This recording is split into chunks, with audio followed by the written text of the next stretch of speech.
بسم اللہ الرحمن الرحیم۔ السلام علیکم ناظرین۔ دو تین ایشوز کے اوپر بات کروں گا۔ سب سے پہلے ڈاکٹر شیریں مزاری کا جو کل سارا دن ایک ایپیسوڈ رہا ظاہر ہے ٹیلی ویژن چینل کے اوپر، آپ نے بھی سب کچھ دیکھا ہوگا کہ کس طرح سے ان کو اٹھایا، ان کو مطلب ہے کہ اریسٹ کیا گیا، پھر ان کی کہ کس بنیاد کے اوپر اریسٹ کیا گیا، کس قسم کی باتیں ہوتی رہیں سب کچھ، جو پھر عدالت کا امیڈیٹلی ایکشن لیا۔ ہفتے والا دن تھا، چھٹی کے بعد جو ہے آفس ٹائمنگ کے بعد مطلب ہے کہ یہ لیا گیا، اور پھر بہت کرٹیسائز کرتے تھے پی ٹی آئی والے کہ رات کو عدالتیں لگ جاتی ہیں، رات کو پھر آدھی رات کے وقت 12 بجے عدالت لگی اور عدالت نے ان کو مطلب ہے کہ وہاں پہ ریلیز کیا، ان کی ضمانت لی، اور ساتھ میں ان کا جوڈیشل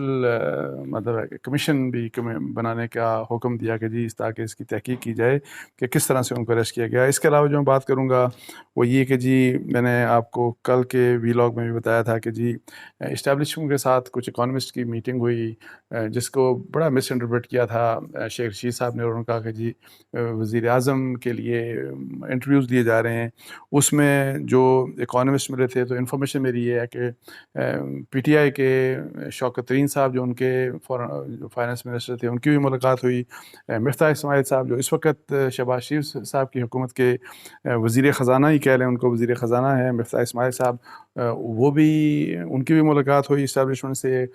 کیا مقصد تھا یہ بھی میں آپ سے بات کروں گا، اور پھر اس کے بعد یہی والا مسئلہ جو اس وقت اکانومی کا چل رہا ہے اور جو مسائل ہیں سارے، اس کے اوپر نواز شریف صاحب کا کیا فیصلہ ہے کہ جی 25 کے بعد جب آئی ایم ایف کا جو ہم دوحہ میں جو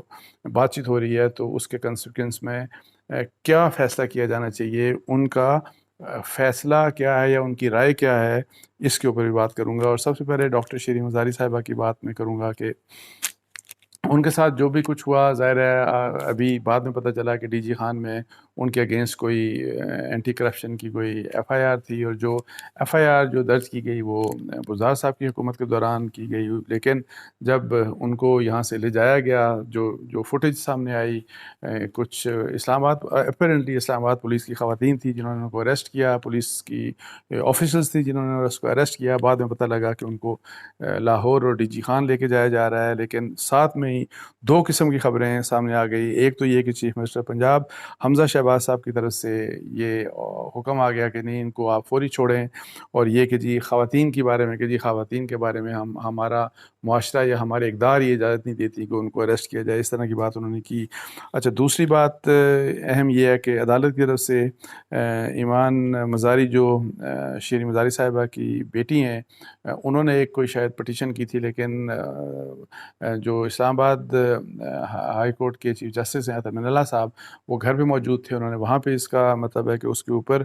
حکم جاری کیا کہ جی رات کو 11:30 بجے ہر حال میں ڈاکٹر شیریں مزاری صاحبہ کو پیش کیا جائے عدالت میں، اور ان کو خیر پیش کر دیا گیا اس وقت۔ اور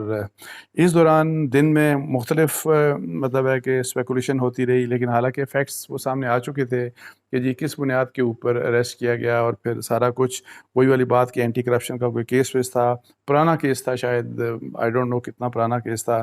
وہ صحیح تھا یا جعلی تھا، اس کے بارے میں ظاہر ہے وہ جو جوڈیشل کمیشن کی بات کی گئی اس میں فیصلہ ہو جائے گا۔ لیکن انٹرسٹنگ بات یہ ہے کہ ایک تو چیف منسٹر کی طرف سے یہ ابھی ان کو لے جایا جا رہا تھا، تو چونکہ میڈیا کے اوپر یہ چیزیں رپورٹ ہوئیں، ہائی لائٹ ہوئیں، تو ان کو حکم آ گیا کہ جی ان کو آپ ریلیز کر دیں، ان کو آپ رہا کر دیں۔ رہائی حال تو ان کو نہیں ملی، وہ تو عدالت سے ملی، لیکن نہیں ان کی طرف سے حکم آ گیا، اور پھر وہاں سے ان کو خبریں اس قسم کی بھی آ گئیں کہ رستے سے ان کو واپس موڑ کے اسلام آباد کی طرف روانہ واپس کر دیا گیا۔ اچھا، اس میں ایک اور بات یہ کہ عدالت کی طرف سے جیسے میں بتا رہا ہوں آپ کو کہ چیف جسٹس اسلام آباد ہائی کورٹ کی طرف سے مطلب ہے اس کے اوپر آرڈر، وہ گھر پہ تھے اور یہ آرڈر ایشو کر دیا کہ رات کو 11:30 بجے ان کو پیش کیا جائے۔ رات کو 11:30 بجے ڈاکٹر شیریں مزاری صاحبہ پیش ہوئیں، اور تقریباً 12 کا وقت تھا، جس کے بارے میں پی ٹی آئی کہتی رہی کہ 12 بجے عدالتیں کھل جاتی ہیں، یہ کیسی عدالتیں جو 12 بجے کھل جاتی ہیں۔ شیریں مزاری صاحبہ نے بھی، میں آپ کو بتاؤں ویسے ماضی میں وہ کرٹیسائز کرتی تھی کہ 12 بجے عدالتیں دیکھیں کھل گئیں اور یہ ہوا اور وہ ہوا۔ 12 بجے عدالت کھلی اور انہوں نے ڈاکٹر شیریں مزاری صاحبہ کو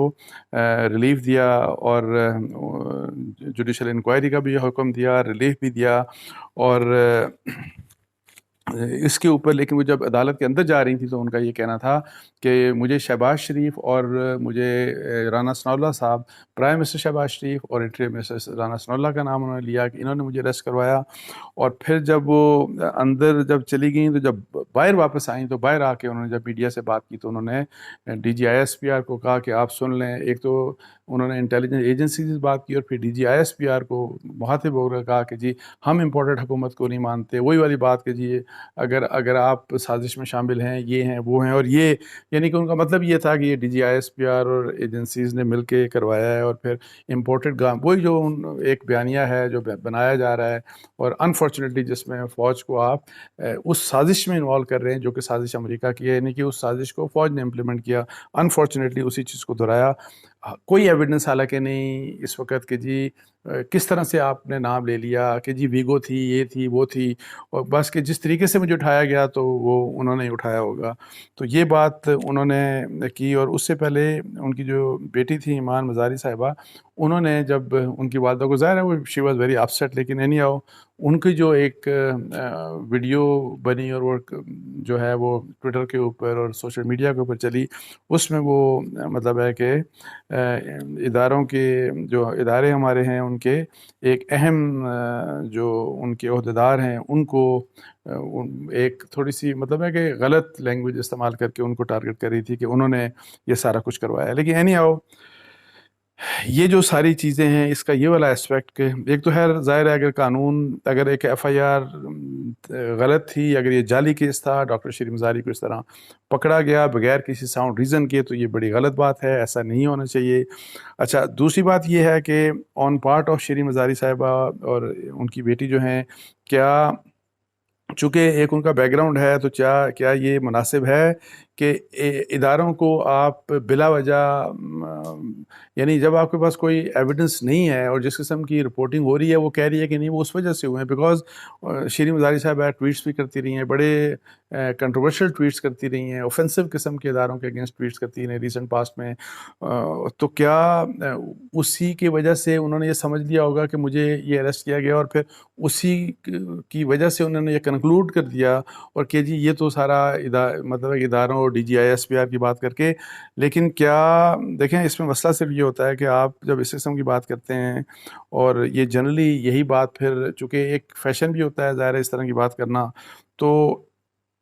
جب آپ اداروں کو یا ادارے کے کسی سربراہ کو یا اس طرح آپ ٹارگٹ کرتے ہیں تو ان کو کون ڈیفینڈ کرتا ہے؟ جب چونکہ ٹیلی ویژن چینلز کے اوپر بات ہو رہی ہوتی ہے یا سوشل میڈیا کے اوپر بات ہو رہی ہوتی ہے تو ان کو کون ڈیفینڈ کر رہا ہوتا ہے؟ کیا ان کو ڈیفینڈ یعنی کہ کیا اس قسم کی بات کرنا اور وہ بھی ذمہ دار لوگوں کی طرف سے یہ ارسپانسبل کنڈکٹ ہے یا یہ ذمہ دارانہ کنڈکٹ ہے؟ اس کا ویسے فیصلہ میں آپ کو بتاؤں کہ جوڈیشل انکوائری کے بعد ہو جائے گا. اگر وہ والی بات ان کی بات صحیح ہے تو ٹھیک ہے، اگر نہیں ہے تو ان کو پھر میرا خیال ہے کہ اس کے اوپر سوچنا چاہیے کہ کیا اس طرح کی بات ہونی چاہیے کہ نہیں ہونی چاہیے. اچھا دوسری بات میں جو کرنا چاہ رہا تھا وہ یہ تھا کہ جو اکانومی کے مسائل چل رہے ہیں اس کے اوپر میں آپ کو بتاؤں کہ ایوری باڈی از کنسرنڈ.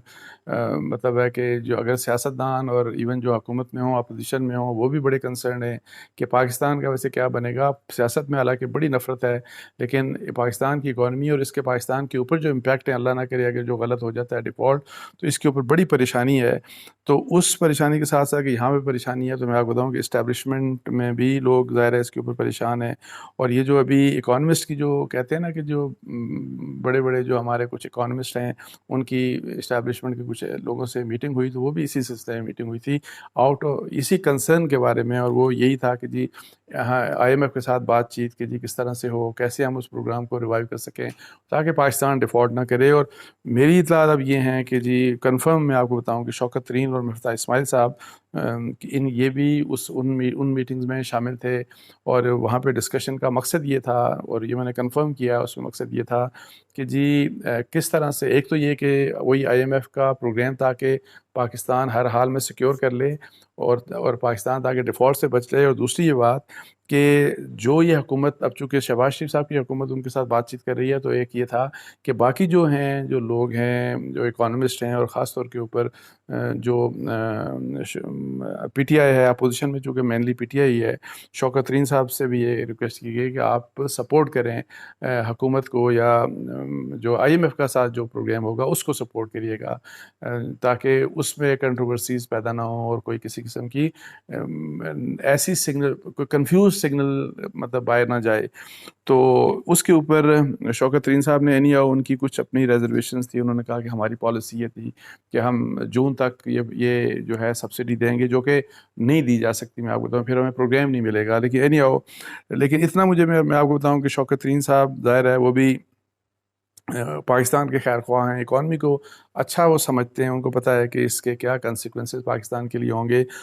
مجھے امید ہے کہ وہ اس بات کو انہوں نے ریئلائز کیا، اور وہ عمران خان صاحب سے بھی وہ بات انہوں نے کی ہوگی، اور یہ کہ جی اس مسئلے کے اوپر کم از کم یہ اکانومی کے اوپر سیاست نہ کی جائے۔ اچھا، پھر یہ کہ جی نیشنل سیکیورٹی کونسل کی، دیکھیں میں اس میں پہلے ایک اور بات میں آپ کو بتا دوں کہ 24-25 کو آپ کو بتایا کہ دوحہ میں جو اس وقت بات چیت ہو رہی ہے اکانومی کے اوپر، یہ جو ہمارا جو آئی ایم ایف کے پیکج کے آئی ایم ایف کے ساتھ جو ہماری بات چیت ہو رہی ہے، تو وہ امید یہ ہے کہ پازیٹیو، ویسے میری اطلاعات یہ ہیں کہ اچھے نیگوسیشن جا رہے ہیں، اور انشاءاللہ تعالیٰ اچھی خبر آئے گی۔ میری اطلاعات یہ ہیں کہ 25 مئی کو جو خبر وہاں سے آئے گی، لیکن بات یہ ہے کہ اس کے باوجود میری اطلاعات یہ ہیں کہ نواز شریف صاحب کی یہ ویو ہے کہ جی پی ایم ایل این کو حکومت چھوڑ دینی چاہیے اور ڈیزالو کر دینی چاہیے اسمبلی، اور تاکہ ہم الیکشن کی طرف جائیں اور یہ کیئر ٹیکرز کے اوپر چھوڑ دیں کہ وہ جو بھی ٹف ڈیسیجنز لیتے ہیں اور یہ اور وہ جتنا بھی کچھ ہے۔ لیکن شاید جو پرائم منسٹر شہباز شریف صاحب ہیں وہ شاید چاہتے ہیں کہ نہیں، میرا خیال ہے کہ اگر ہمیں چانس ملتا ہے تو ہم اکانومی کو ساؤنڈ فوٹنگ دے کے تو پھر بے شک اسمبلیاں ختم ہو جائیں اور جو بھی ہوگا۔ لیکن اب یہ اس کے اوپر کنفیوژن ہے کہ کیا فیصلہ ہوگا، بیکاز نواز شریف صاحب کا یہ بالکل اوپینین ہے، لیکن فیصلہ اینی آؤ جس قسم کا وہ انہوں نے اتحاد بنا دیا ہے، تو اس میں آصف علی زرداری صاحب ہو گئے، مولانا فضل الرحمان، اور پھر شہباز شریف صاحب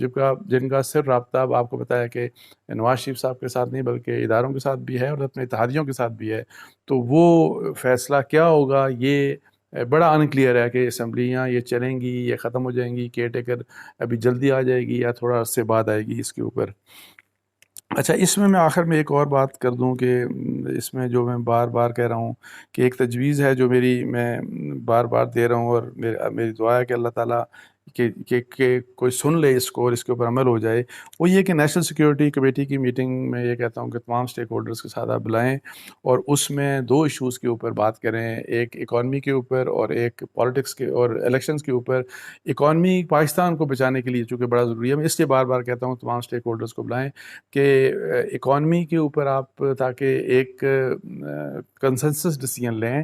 اور اس کنسنسس ڈیسیجن کا یہ کہ جی ڈیفیکلٹ فیصلے ہم لیں گے، تاکہ اگر الیکشن کی طرف آپ امیڈیٹلی چلے جاتے ہیں یا لیٹ بھی جاتے ہیں تو یہ اکانومی سے ریلیٹڈ، تاکہ جو سگنل جائے آئی ایم ایف کو وہ پازیٹیو ہو، اور یہ ان کو پتہ لگے کہ تمام سٹیک ہولڈرز اس میں ان کا ایک ہی ویو ہے، اور یہی سگنل جو ہے یہ مارکیٹ میں جو ہے ہماری جو بزنس کمیونٹی پاکستان کے اندر ہے ان کو ایک اچھا سگنل جائے، جس سے آپ دیکھیے گا کہ پاکستان کا جو روپی ہے اگینسٹ ڈالر، وہ آپ دیکھیے گا ریگین کرے گا، وہ بھی ایک اس کی بھی مطلب ہے کہ ریگین کرے گا، اور پلس اس کے علاوہ یہ کہ جو ادروائز جو سینٹیمنٹس ہوتے ہیں، آپ کنفیوژن نہیں جانی چاہیے ہمارے جو بزنس کمیونٹی میں، کیونکہ وہاں پہ جائے گی تو پھر آپ کو پتہ ہے کہ ایک تو ڈالر کے اگینسٹ روپیہ مزید گرے گا، اور پھر اوور آل ویسے بھی آپ کو پتہ ہے کہ اکنامک انسٹیبلٹی جو ہے وہ بڑھ جائے گی۔ تو ایک تو یہ بات ہے، اور پھر ساتھ ہی آپ اس کا کرتے ہوئے آپ پالیٹکس کے اوپر، آپ الیکشنز کے بارے میں آپ فیصلہ کر لیں کہ الیکشنز کا ہم نے فیصلہ یہ کرنا ہے کہ الیکشن ابھی کرنے ہیں یا اور مطلب ڈیزالو کب کریں اسمبلی، اور کب کیئر ٹیکر گورنمنٹ آئے۔ الیکشن تو اکتوبر میں ہوں گے، اس سے پہلے ایکسپیکٹڈ نہیں ہے، یا سپٹمبر میں زیادہ جلدی ہو گئے، سپٹمبر اکتوبر میں الیکشن ہوں گے، اس سے پہلے ہو نہیں سکتے۔ اسمبلی کو کب ڈیزالو کیا جائے، کس قسم کی کیئر ٹیکر گورنمنٹ آئے، یہ ایک بڑا اہم چیز ہے جس کا فیصلہ میرا خیال ہے تمام لوگ آپس میں مل کے کر سکتے ہیں، اور اس کے اوپر چونکہ اکانومی کی جو میں آپ کو بتا رہا ہوں کہ جو اس کا پولیٹیکل پرائس ہے، جو کاسٹ ہے، وہ کسی ایک کے ذمے نہیں پڑے گی، وہ شیئرڈ ہو جائے گی. جب یہ نیشنل سیکیورٹی کمیٹی کی میٹنگ اور سب تمام اسٹیک ہولڈر فیصلہ کریں گے تو اس کا فائدہ یہ ہوگا کہ شیئرڈ جب رسپانسبلٹی ہوگی تو آپ کے لیے سب پولیٹیکل پارٹیز کے لیے آسانی ہوگی کہ آپ الیکشن کی طرف چلے جائیں. اچھا نون لیگ تو نواز شریف صاحب تو میں آپ کو ویسے بھی اس بات کے لیے تیار ہیں، عمران خان صاحب بھی اس بات کے لیے تیار ہیں. زرداری صاحب کا ایک ہے کہ وہ ابھی تیار نہیں ہے، وہ الیکٹورل ریفارمز کی بات کر رہے ہیں، لیکن میں آپ کو بتاؤں کہ اس میں بھی مسئلہ اس لیے نہیں ہے کہ بیسیکلی جو الیکٹورل ریفارمز کی بات کی جا رہی ہے وہ ای وی ایمز کی بات کی جا رہی ہے کہ الیکٹرانک ووٹنگ مشین تاکہ وہ نہ ہو، کیونکہ وہ سسٹم وہ ہم نے ٹرائی نہیں کیا، ہمارے پاس مشینز ہیں نہیں. اگر وہ کریں گے اپریہنشنز یہ ان کی یہ کہ جی وہ اگر ہوگا تو الیکشن فیئر ہو نہیں سکتا، اور ابھی آپ اور ہم اس کے لیے تیار بھی نہیں ہیں، ٹرینڈ بھی نہیں ہے. اور یہی بات کہ جی آئی ووٹنگ جو ہے اوورسیز پاکستانیز کے لیے وہ پریکٹیکل نہیں ہے اور وہ ہو نہیں سکتی. تو اس لیے پیپلز پارٹی کا بیسیکلی مقصد یہ ہے کہ یہ جو قوانین بنائے گئے تھے پی ٹی آئی کے گورنمنٹ میں ان کو ختم کر دیا جائے، ان کو ریورس کر دیا جائے. تو میں آپ کو بتاؤں کہ ویسے بھی آپ الیکشن کمیشن آف پاکستان سے پوچھیں 2018 کے الیکشن، ابھی 2022 کے الیکشنز ہوں گے، ان میں ای وی ایمز کے تھرو الیکشن نہیں ہو سکتا، اس میں آئی ووٹنگ نہیں ہو سکتی اوورسیز پاکستانی کے لیے، یہ پاسبل ہی نہیں ہے. اس کے لیے تو آپ کو لمبی ایک پائلٹ پروجیکٹس چلانے پڑتے ہیں، پھر آپ کو بہت سے سسٹم بنانے پڑتے ہیں، ای وی ایم کی مشین دینی پڑتی ہیں، ان کو آپ کو ٹرائی کرنا پڑتا ہے. یہ بہت بڑا اور مشکل کام ہے اور جس کے لیے آپ کو سالوں لگ سکتے ہیں، مہینوں میں یا 1-2 سالوں میں یہ بات پاسبل نہیں ہے. سو وہ بات زرداری صاحب کی جو اگر فرض کریں وہ اپریہنشن ہے تو وہ کلیئر ہو جائے گی. اچھا یہاں آخر میں ایک اور بات کروں گا، بہت سے لوگ یہ سوال کرتے ہیں مجھے، یعنی یہ میں نے دیکھا کہ ایک بات کہتے ہیں کہ جی کیسے آپ فوج کی بات کیوں کہہ رہے ہیں، ان کا اکانومی سے کیا تعلق، یا اداروں کا یا اسٹیبلشمنٹ کا کیا تعلق اکانومی سے کہ جی وہ آ کے اکانومی کے اوپر بات کریں، یا ایون یہ جو میٹنگز ہو رہی ہیں ان کی اکانومسٹ وغیرہ سے. یہ بھی تو آپ کو ایک بات بتا دوں کہ عمران خان صاحب کے زمانے میں جو نیشنل سیکیورٹی پالیسی بنی تھی اس میں جو سب سے بڑا نیشنل سیکیورٹی پالیسی کا سب سے ٹاپ موسٹ پوائنٹ تھا وہ اکانومی تھا. بیکاز ہماری اکانومی، ہم اکنامیکلی ہم اسٹرانگ ہوں گے تو ہماری نیشنل سیکیورٹی ہماری سیکیور ہوگی. سو اس لیے یہ جو اکانومی ہے یہ سبجیکٹ جو ہے یہ صرف سیاستدانوں کے لیے نہیں ہے، یہ نیشنل سیکیورٹی کا سبجیکٹ ہے. سو اس لیے یہ اگر ان کو اگر بلایا جاتا ہے یا ان سے انٹریکشن یا وہ اس قسم کی بات جو میں کہہ رہا ہوں کہ اکانومسٹ سے ملے، یا اس میں کوئی مذائقہ نہیں ہے، یہ ایک مسئلہ ہے اور یہ ہماری پاکستان کی نیشنل سیکیورٹی اور ڈیفنس کا مسئلہ ہے. اچھا اس کے ساتھ ساتھ اور امپورٹنٹ بات یہ ہے کہ دیکھیں نیشنل سیکیورٹی کمیٹی میں تو ویسے بھی اسٹیبلشمنٹ تو ویسے ہی ہوتی ہے. آپ کو پتا ہے کہ سروسز چیفس ہوتے ہیں وہاں پہ chairman joint chief of staff committee ہوتے ہیں، وہاں پہ security D G I S I ہوتے ہیں، وہاں پہ سیکیورٹی آفیسرز ہوتے ہیں. سو وہاں پہ تو نیشنل سیکیورٹی کمیٹی میں بھی وہ اسی لیے وہ بھی ہیں، اور ہماری جو گورنمنٹ کے پرائم منسٹر اور ان کے کی منسٹرز بھی ہوتے ہیں، جس میں آپ اب یہ ہے کہ وہی جو میں کہہ رہا ہوں کہ ڈفرینٹ اسٹیک ہولڈرز، تو آپ اس میں جس کو بھی انوائٹ کرنا چاہیں وہ آپ انوائٹ کر سکتے ہیں جو اسٹیک ہولڈرز ہیں. تو اس لیے یہ جو کہا جاتا ہے کہ جی ان کا کیا کام، یا ان سے آپ کیا، ان کو کیوں اس بات کے میں شامل کیا جاؤ کہ اکانومی کے بارے میں یا آئی ایم ایف کا ان کا کیا کنسرن ہے because it is an issue of national security. تو اس کے ساتھ ہی مجھے اجازت دیجیے. جزاک اللہ. السلام علیکم ورحمۃ اللہ.